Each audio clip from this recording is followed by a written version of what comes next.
Hello YouTube, Ash back once again, and this is the first in my new series called Depressed Dad. Now, that sounds a bit horrible, I understand.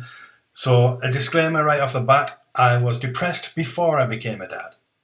I am not depressed because I'm a dad. And the reason I call it that is the purpose of this is going to be to chart sort of how I've coped with at least maybe the first year of becoming a father for the first time. I mean, I'm a stepdad, but this is my first child. And those of you who know me or have been watching my videos since I started doing it, you will know that I've suffered from depression and anxiety, have done for a long, long time.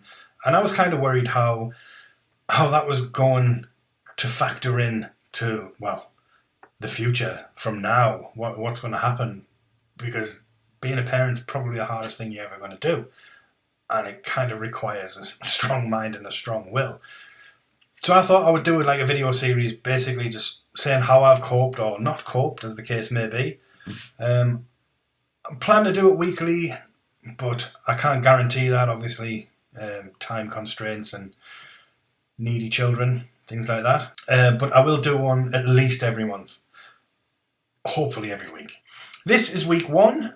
We are 1 week into Harvey's life. He was born Sunday the 3rd of January, which is a week ago from today, and what a week it's been. He wasn't actually due until yesterday, the 9th. So, yes, it's been a busy week. A lot of firsts for me. First nappy change, first time having to dress a baby, first time having to cope with shrieking baby for more than a few seconds before you hand it back and leave the room. And I'm loving it. I'm loving every second of it. I mean, obviously when Harvey's kicking off and shrieking, I'm not so keen on that, but at the same time it's reassuring, because sometimes when they go to sleep, they don't move. They just lie there and looking like peace itself, but part of your brain's going, is he alright? Is he breathing? And part of you kind of wants to touch him and wake him up, but then you think, no, because I know what happens.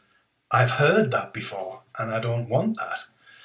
So it's kind of the balancing act of how long do you leave them to sleep so that you may or may not get some sleep later on in the night. Honest, it's mental, and I'm probably preaching to the choir a lot of here. I mean, I'm not the first dad in the world, obviously. I'm not the first dad to have depression. And I'm definitely not the first dad to come out and say about having depression and trying to cope with being a parent, because I've read blogs and things like that. But I thought I might have something new to say. I might have something unique. Hopefully, I'll have something entertaining at least. But I will say this. Last year was probably one of the best years I've had in terms of depression. I never really suffered from it. I had my bad days, as you do.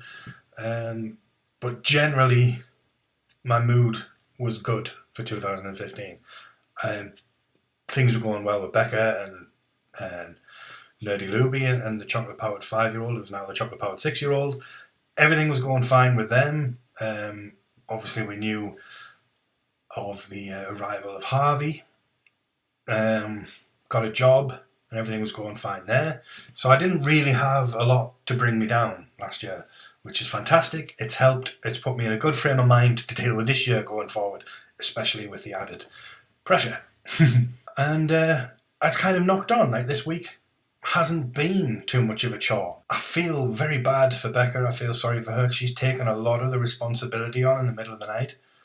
She's doing the night feeds. She's comforting him when he's kicking off, because the last couple of nights he hasn't slept well at all. And I feel bad because, I mean, Becca's volunteering to do these things, but I also kind of feel like I'm letting her do them so that I can sleep.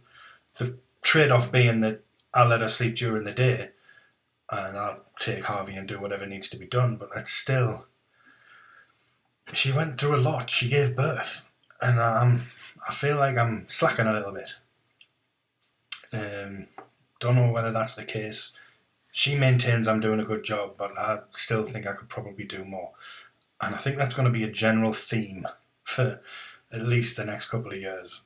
I don't think I'm ever going to feel like I'm doing enough, especially when I go back to work. At the minute, I'm off. Not paternity leave though. Oh no, because that would be nice. No, I got laid off over Christmas, so I've had the added pressure of having no income since the beginning of December.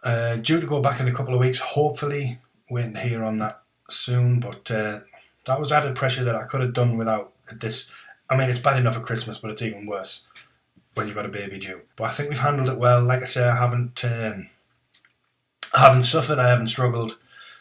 I've had me days, I've had moments, I've had outbursts, but I don't think they're any worse than they would have been anyway. I've got to the point now with my depression and my anxiety that I know what sets me off and I know how to deal with it. It's just other people around me don't know how to deal with it, and that's when I struggle. And obviously Harvey isn't going to have a clue how to deal with it, and I'm going to have to try harder to cope with it in different ways so that I don't ever put pressure on Harvey. And I know he's a week old, and saying putting pressure on a child doesn't make any sense, but it does. They pick up on mood.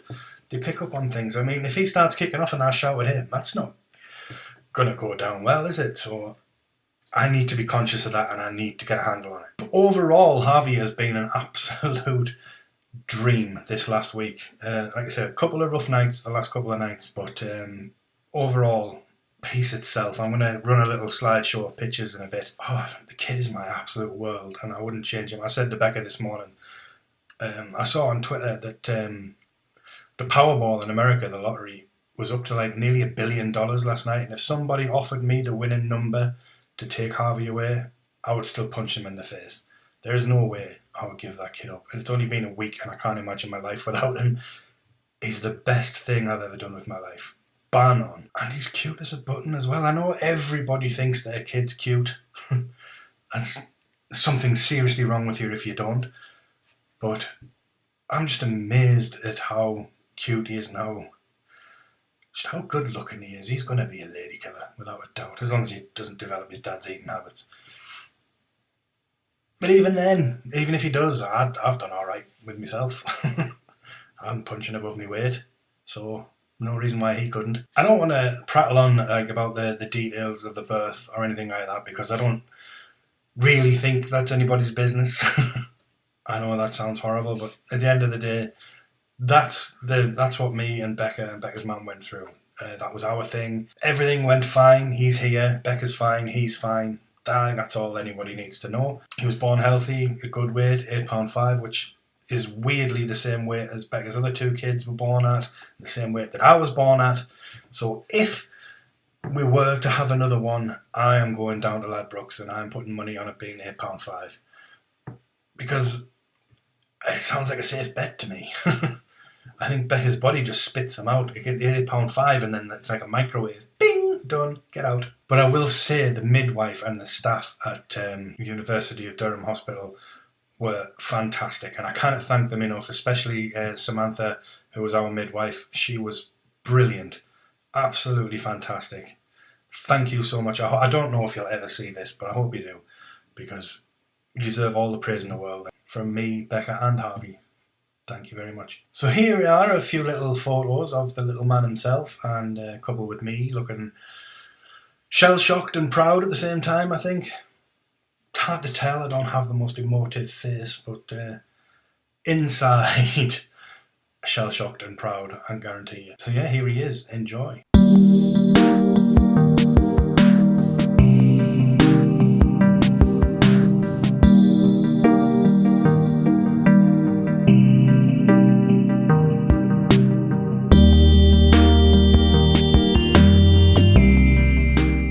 So that's going to wrap it up for week 1 of Depressed Dad. Like I say, I'm hoping to do this weekly, if not definitely monthly. Harvey might join me for 1 or 2. He was going to join me today, but he's asleep, and it's the first time he's had any kind of prolonged sleep since yesterday, so I don't want to disturb him. We'll just see how this pans out, how it's going to go, whether we're going to talk about depression or whether we're going to talk about what I've got up to. My firsts, my fears, my hopes, my dreams, whatever, I don't know. I've kind of been planning this since I knew I was going to be a dad, but I never got as far as thinking about what I was actually going to say. So let me know. Are you interested? Do you want to hear about the struggle of depression and parenthood at the same time? Is it something you've had to deal with yourself? Is it something you think you're going to have to deal with? Let me know. Let me know what you want me to cover and how much Harvey talk you want, because I could talk about him forever, but I just don't know how interested you're going to be in that. I feel sorry for all my Facebook friends, because I've just been peppering Facebook, Instagram and Twitter and everything, just pictures of Harvey, and I'm sorry, I've become a baby bore. I don't care. I don't care. It's what I want to do. It's what I choose to do. I'm proud of the little man. I'm proud of myself, and I am immensely, immensely proud of Becca. She is Wonder Woman. She is the ultimate trooper. And honestly, women, you don't ever get enough credit for what you do.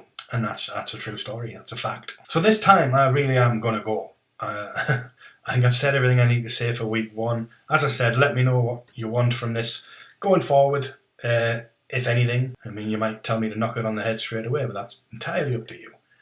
But if you have liked this video, as I've said, get involved in the comments, and please do hit the like button, hit the subscribe button, tell your friends, tell your family, but don't tell me mum, and I will see you next time.